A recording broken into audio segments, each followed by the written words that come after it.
Legendary anime heroic protagonists are the saviors of the world, destined to defeat the great demon lord Calamity or boss at the end of the anime show, but the problem is, other characters just really can't seem to realize this or they do not believe in them. Take it as simply being underestimated from the get-go. Today's video will cover a short recap or summary of anime where the protagonist is a legendary hero.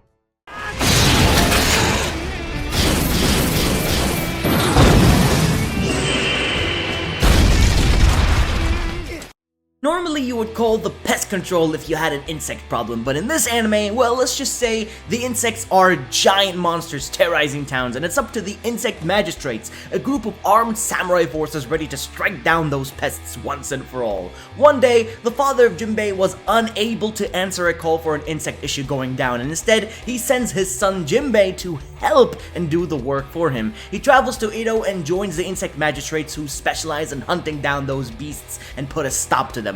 Jinbei, however, is actually far stronger than a human, but he is by far the weakest member of the team. He wishes to gain all the experience through learning to become a better samurai and restore the honor of his family.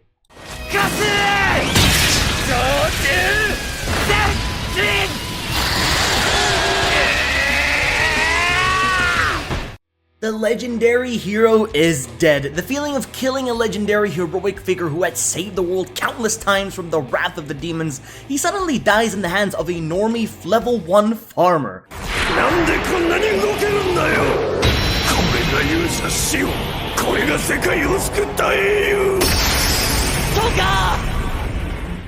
Upon killing the hero through a spike trap on accident, let's just say that Toya had his life take a huge change to where a necromancer actually switched his body with the dead hero, and Toka is now in the body of the dead hero in the form of a walking corpse. He must now save the world and fulfill the hero's duty to get his body back. It's really as simple as that, but of course, he is nowhere near as overpowered as the hero was. Many even underestimate Toka that he won't be able to become a hero, but what if they're wrong? Especially the demons who underestimate the power of the brand new hero.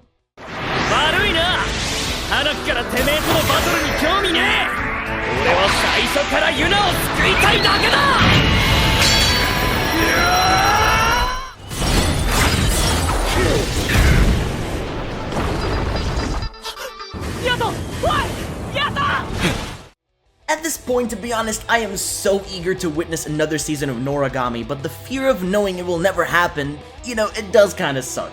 Noragami is a popular shonen anime following a stray god, once a god of calamity so powerful and mighty, now has turned away from war and decided to do things more peacefully, roaming the streets and just doing simple cheap jobs for some change. Due to these circumstances, his familiar actually got fed up with him, and he decided to leave Yato, needed a new familiar. He desperately needed one.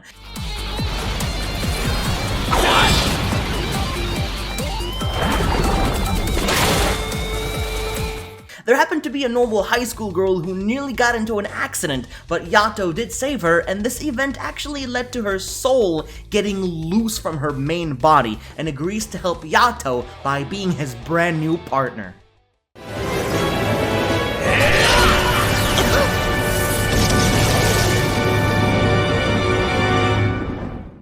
Believe it or not, I actually never knew being summoned to another world twice would be a thing in anime, but we do have a show that portrays exactly that, in the form of an entire classroom being summoned to another world as heroes to defeat the demon lord. One of those classmates, however, named Setsu, has already been to that other world. He's actually the legendary hero who saved the world before, and the time has come once again for him to do it the second time, and after waiting for his chance to get back to the other world, his time has now come to shine.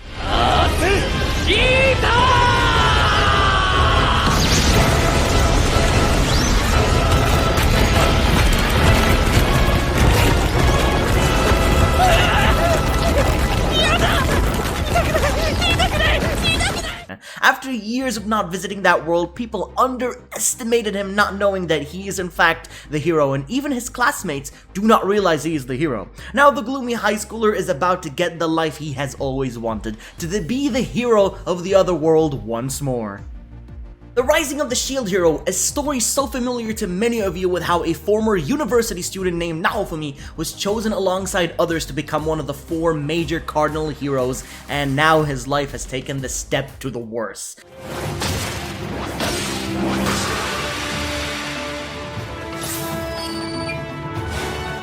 Naofumi was chosen to become the shield hero. Among everyone's eyes, he is by far the weakest hero because he simply cannot attack or prove much use in battle against enemies, as he was treated differently than the other heroes. In the end though, he was betrayed and accused to the point where he was banished from the kingdom, a lone warrior and outcast, fighting for his rights to prove to everyone that the shield hero is far stronger than they thought. I'm telling you, it's one of the best revenge and betrayal stories ever told in its first season.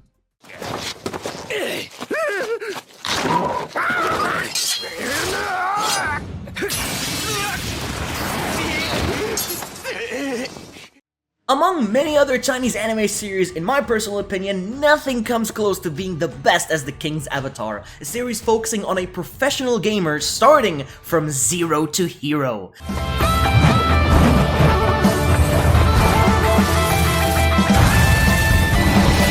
The protagonist is part of an esports team where they all play professional in their chosen MMORPG game. The guy has sponsors, high knowledge, and everything he could have ever wished for to be at this point in life. Though due to some certain events or circumstances that happened, he was actually forced to step down from the team and fully retire. But after one day deciding to return, no sponsors and no help whatsoever from anyone, he creates a new account. Unknown to the whole world, he begins his new journey once again in a more epic form of Zero to Hero, an adventure to show the world that he is by far the best gamer there ever was.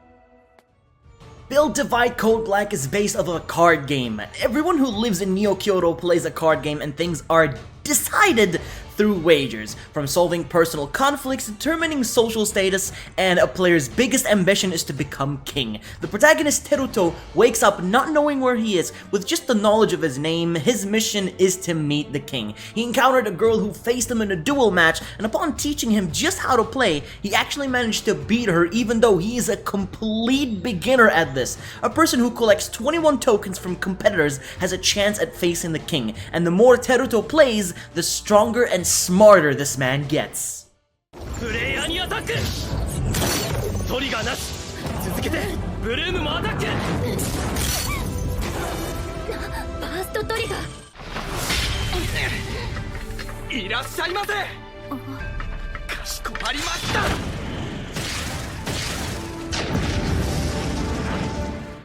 When a guy wants to become a heroic figure to save the world and defeat the Great Demon King, he decides to join the Hero Academy and learn the ways. Though upon hearing that the Demon King was defeated, he decides to leave the academy and live a more peaceful life working in a small electronics store. Though things do take a quick turnaround when a new hire or a new employee joins the store, and she turns out to be the daughter of the late Demon King. Now the hero is in charge of training his new employee, and just when things were about to get quiet for him, his life is about to be more livelier than ever now that a possible threat is in sight.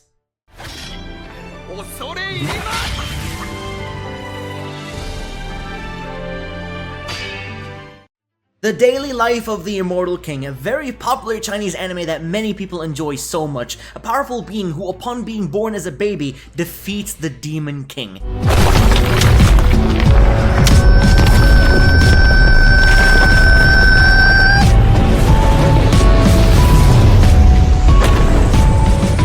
Now his parents gave him a special amulet or a necklace to wear which suppresses his power because it is said that he can potentially wipe out the planet in an instant. Though over time the amulet does degrade and it's only a matter of time before things get worse. Though now the immortal being attends a high school where hopefully his life is about to change for the better.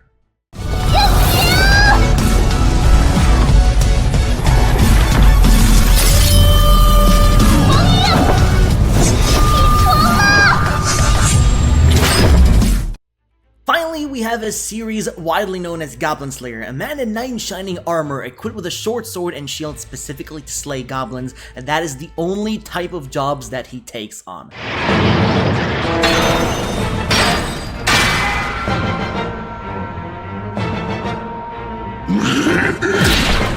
Goblin Slayer is actually a high-ranked silver adventurer, though many question on how on earth is he this high when all he does is slay goblins. But the thing is, people just don't realize how dangerous those creatures can truly be. Especially in a pack, they can be ruthless and a pain to deal with. They terrorize towns, kidnap females, as other adventurers simply turn a blind eye and just ignore this. Now with Goblin Slayer's brand new party to aid him in battle, he will not stop until all the goblins have been defeated.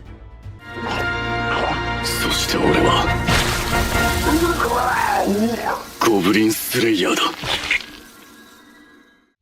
And there you have it! Anime where the protagonist is a legendary hero. Hopefully this video has satisfied your needs for some anime series with a good heroic legendary protagonist that you should check out. Thank you all so much for watching, subscribe for more content on the way, and I'll be seeing you all in the next one.